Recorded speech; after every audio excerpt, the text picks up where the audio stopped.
urang caturkeun harita anu keur tarung adu hareupan balawi ngangseg harita teh maju ka hareup bari sabaraha kali nyabatkeun ruyung saktina. Sedengkeun Kartika oge manehanana teu eleh, awakna harita teh terus jejrelatan bari ngebutkeun kipasna dina leungeun kencana anu satiap kebutan eta kipas ngaluarkeun sambaran angin anu kacidak tarik jeung hebatna.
Sedengkeun Jumadi ningali jeung nyaksian kahebatan dua urang marengan manehanana tangtu sumanget jeung regreg.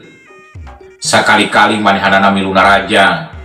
Najan kecepetan jeung katengkasan gerak memang satahap leuwih handap, tapi serangan anu dilancarkeun ku Jumadi ogenan teu eleh. Sokomo harita mesat jeung langsung nyabetkeun bedogna. Cahya bodas ngagulilap atuh sabaraha kali marengan jeung bedog anu nyebrut meulah angin.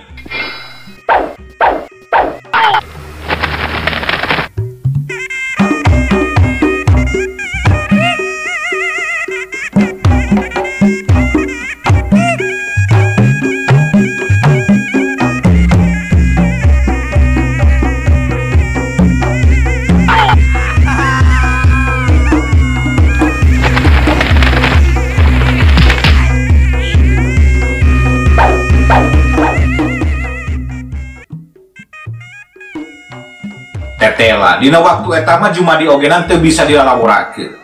Manehanana langsung ngagunakeun jurus-jurus andalanana anu katelah kincir 1000 atawa kolecer 1000 anu mangrupakeun jurus karikatan sabetan jeung nuju kana sasaran-sasaran anu jadi lawan.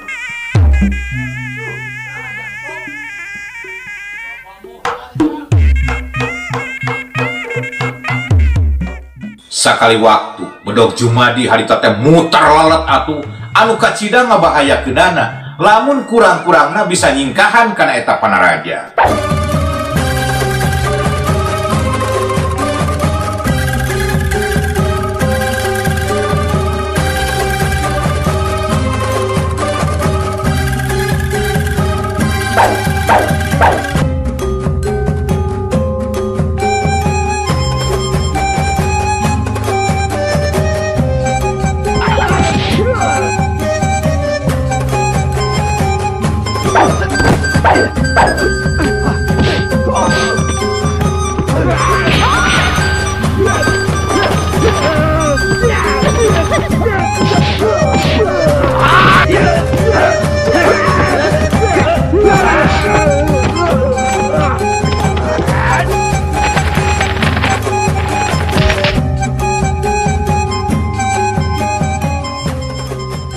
Jirim anu disebut Jurid Karuhun nyang hareupan panarajang musuh anu kacida ngabahayakeunana Tetela manehanana teu ngarasa gigis atawa ketir dina waktu eta.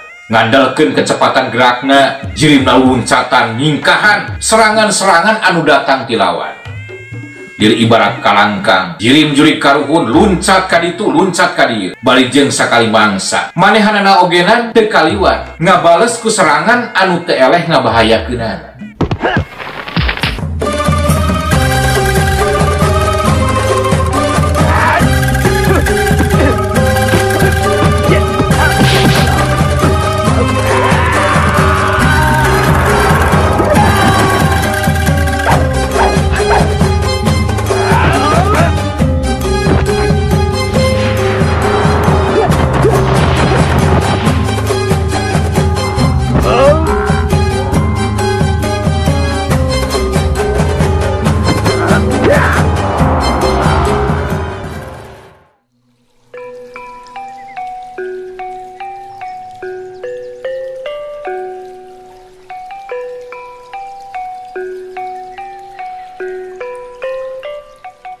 Di satungangan rungkun, Hamid kanyat kanahan napas atuh sewak berhenti itu namanya.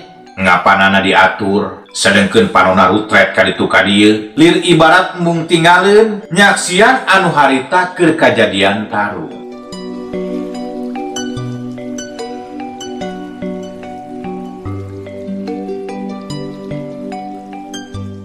Tapi dina kaayaan kitu, sacara teka haja, Hamid ningali kapal bah tempat anu poek, tempat anu tepati jauh tinu tarung, aya jirim hiji wanoja, anu harita keur ngagoler teu walakaya.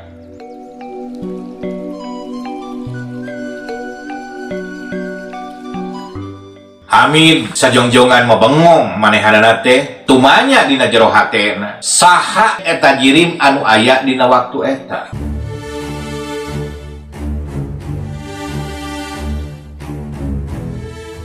Kelanan. Nah, naonan eta teh. Tetela geuning ieu teh siga jirim awewe geuning itu teh. Awewe lamun cek tetempuan kuring mah geus moal salah deui eta mah. Bener.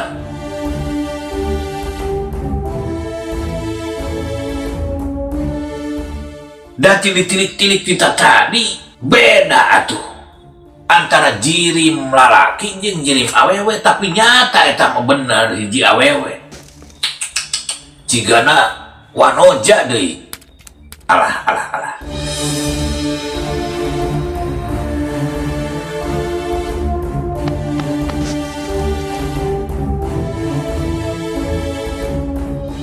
Aturet deui harita teh manehanana ningali kapal bae eta tempat. Matana beki dibolotot-bolototkeun hayang eces jentre berhenti ditu nama, hayang yakin. Bener teu salah. Lain mata aing anu rabun, komo lamun katarak mah. Ceuk rasaan dasar normal keneh teh. Jelas eta mah. Teu salah deui. Tapi naha keur nyinahaon eta wanoja teh. Keur sare kitu. Tapi asa pilaku lamun memang keur sare mah bet eueusan pagawean atuh. Nah sare atuh di dieu ieu mah bawa-bawa ieu. Aduh.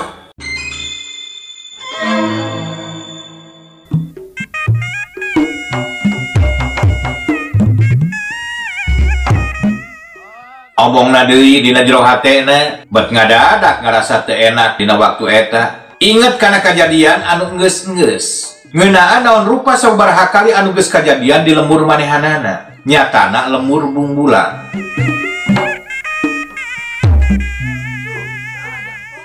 Ingat deui harita teh sapasang panuna ningali kapal bah eta tempat, tapi ngadadak jadi robah. Kusabab manehanana inget deui yen manehna teh apanan teu bisa tarung, teu bisa ilmu silat. Kumaha lamun dimangsa manehanana muruk kadinya kanyahoan. Meureun moal teu bakal cilaka diserang ku lawan. Kitu ceuk pamikirna. Tapi sanggeus dipikir dibulak-balik ku Hamid. Akhirna mah bisa negerkeun hatena, bet asana banget kacida dosana lamun nepikeun ka cicing wae di eta tempat. Kajeun resiko naon wae anu engke bakal kajadian, Hamid sayaga jeung siap pikeun yang hareupanana. Najan resikona nyawa cek paribasana, Hamid teu sieun atawa keueung, yakin, ikhlas, rela narokeun nyawa pikeun ngabela balarea. Utamana pikeun ngabela lembur anu jadi tempat ngatuh banyak karang pamidangan pikeun sakumna masyarakat oge anu aya di eta lembur. Nya meureun ayeuna pisan pikeun waktuna babakti teh rek iraha deui kitu ceuk pamikir Hamid.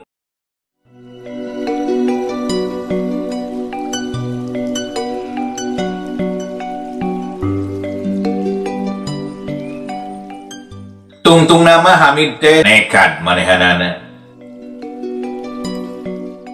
Terus ngojengkang satuluy nama lempang kapal bah tempat anu tarung teh. Sanggeus yakin jeung dirasa lumayan aman, Hamid geuwat ngojengkang ngadeuketan.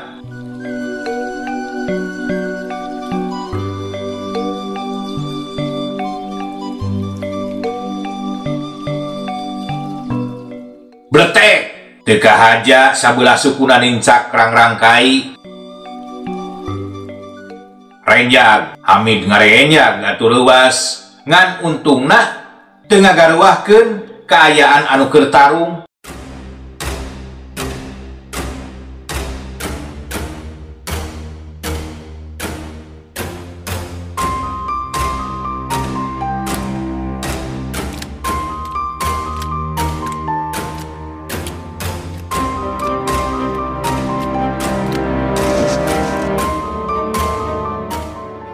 Kojengkang Hamid ngalengkah deui beuki deukeut jeung beuki deukeut reg deui manehanana eureun katemong ayeuna mah geuning tetela bener sangkaan manehna teh yen jirim anu aya di luhur taneuh teh nyaeta hiji wanoja geuning jeung beuki lila disidik-sidik asa wawuh deui kitu ceuk pamikirna. Kera keeta teh lamun disidik-sidik ada tilik-tilik nah geuning asa teu asing eta wanoja teh.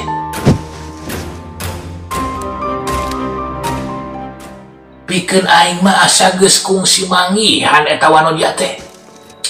Kela asa geus kungsi panggih asa geus kungsi wawuh buah ieu mah ieu.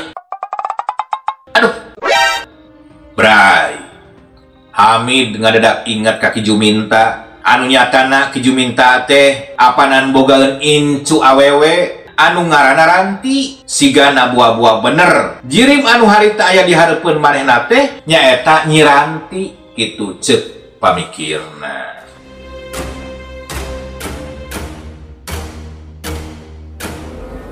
Panjelas jeung kasaksian kumanehanana Nurdin oge jeung si Kojot basa muru ka imah Ki Juminta kapanan Ranti teh suhung di imahna. Ngan ukur anu aya di imahna teh layon Ki Juminta anu ayeuna keur ditungguan di Pulasara ku si Kojot.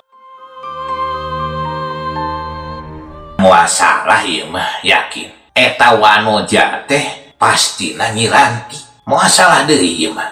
Soalna tadi ogenan geus katara ku aing teh. Yen di imahna teh eueuh sasaha. Pan Ki Juminta teh sok jeung incuna anu ngagoler ngababatang jadi layon teh ngan saukur Ki Juminta. Sedangkeun incuna anu ngaran Nyi Ranti eueuh. Berarti ieu bener ieu Nyi Ranti na diculik ieu mah ieu. Kitu cenah harita teh ceuk Hamid. Sanggeus kitu mah Hamid teh teu nungguan lila deui, tuluy muru deui dua lengkah keteyep lempang lalaunan. Tapi sok sanajan lalaunan teu burung manehna nepi ka tempat anu dituju.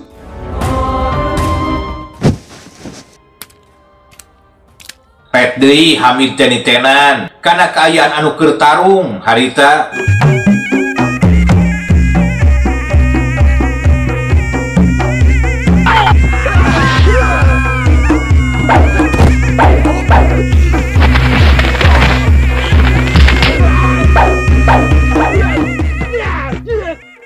Tetela geuning teu aya anu nganyahoankeun kana tindak tanduk manehanana.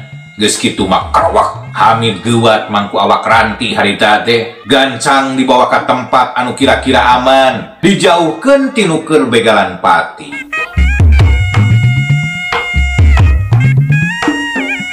Satuluyna awak Ranti terus dipanggul. Hamid lempang setengah lumpat jeung haheho manehanana teu malire sok sanajan awak Ranti berat dipanggulna harita. Dari kusieun mah teu karasa manggul berat 40 atau 50 kilo mah teu beda ti manggul kasur we ari ku pangrasa geumpeur jeung sieun mah kitu harita teh.